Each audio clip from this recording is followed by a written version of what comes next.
Alright guys, Liam here from Gracie Academy, Chatswood, VT1. I'm here with Pastor Duncan, blog writer extraordinaire, and we're here to do Ezekiel escapes.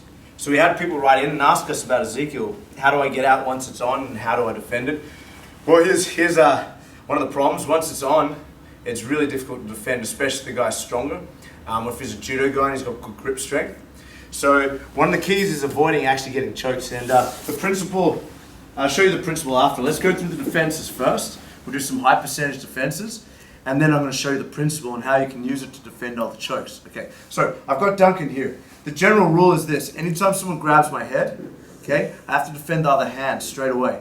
It's too late once it's on. So Duncan goes here, he grabs the sleeve, and now he puts it on here, and I start defending. It's already too late. If the guy is strong, I'm going to go to sleep. Okay? If he's got a little bit of savvy in how he applies it, hiding it with his head, blocking my hip, okay, it's going to be very difficult for me to armbar him and sweep him the way I'd like to. So anytime a guy grabs my head, I have to straight away defend the other hand. Okay, he's trying not to be awkward here. Okay, look at me. Okay, so watch here. So the first thing I've got to do is I've got to defend this hand, but I'm not really strong enough just to hold it like this. If he's strong, he's going to pop it out, and then it's going to be difficult for me. So what I do is for the Ezekiel defense is I need to make this arm indisposed for him. So I'm going to circle around the arm, and I wrap it up. Now, try and Ezekiel me. It doesn't. Very, very difficult for him. Okay, so again, starting from scratch, I'm going to do it to him because I actually like the position. I'm going to set it up a little bit. So look, I'm in Duncan's guard here. It can be half guard or full guard. I'm controlling his arms so that he can't stop me going for it. Now what I'm going to do is this. I'm going to walk up on him and I'm going to hide my arm with my head here. I'm blocking his hips with my knees, okay? And now I'm going to hide as this comes through here. Now I don't go over his face because he's going to see it coming and he's going to grab my hand, okay, which is an early defense. I'm going to go through the gap here. I had a friend who used to do this to me, a black belt in trial, and he was ridiculously good at it. Once it's here, whatever Duncan does is going to be very difficult. Okay, so it's really, really difficult once it's on. So let's get to the defense now. I start going like this. Duncan straight away suspects it. Look, he's early here. He's got my arm before it even starts. Now I have to either back out. You can potentially get Ezekiel from here, but it's very difficult. Now he's got an overhook. You can start hip escaping, looking for attacking all the platters and kimuras and all sorts of fun stuff. So that's the first defense, okay? So as soon as I grab his head, he has to go from the inside, wraps it up, and now I have no Ezekiel. Okay, that's the first defense.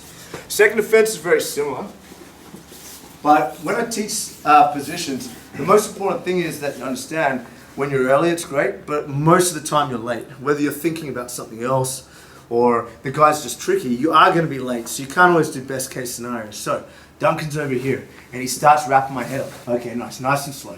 Nice. He starts going there. I get my hands on his hand here, and I'm going to try and use two hands to defend first, just to stop it getting onto my neck. Notice how I use my arm. I didn't come over the top. I go inside, and I twirl through here. Nice. Now, I can't stay here for too long, okay? So I'm blocking here, but if he goes hard, he's actually still going to get it, okay? So watch. I have to create frames with my legs. I straighten my legs, and I create frames on his thighs over here, just to make a little bit of distance. Now watch my right arm here. It goes up, through, and it wraps up here. Nice Ezekiel Duncan, and now I close my legs again. I'm okay. And now I can start looking for inverted arm locks and sweeps, overhooks, all sorts of stuff. So this is when you're late. One more time, he grabs my head. Now look, I'm in big trouble here. If he starts going across the neck, this isn't strong enough. I have to come through and I grab with two hands on one. Try and choke Duncan. He will get it if I stay here too long. So coming back one step, as I get to here, I make frames just to make a bit of distance. Can you feel the pressure on your hands? Nice. I go up, I wrap, and I use my elbow to pop it down. Then I relock my guard, or if you're standing up, I start looking to put my hooks in. So that's the second escape when you're a little bit late. Okay, guys? So it's very important. Just to quickly revise over the general principle for defending all chokes is, if anybody grabs your head or puts a hand in your collar, straight away, I have to defend his other hand. If he goes for guillotine on me on this side, let's go this side. If I start defending this arm here, he's going to finish the choke. Come back one step, Duncan. He goes guillotine. I defend this arm. Okay, choke me, Duncan. It's very difficult for him here. That goes for most chokes, including bow and arrow. Okay, rear naked choke, guillotines. Triangle chokes, the principle works the same. As the leg comes across, you control the other leg to stop him closing it.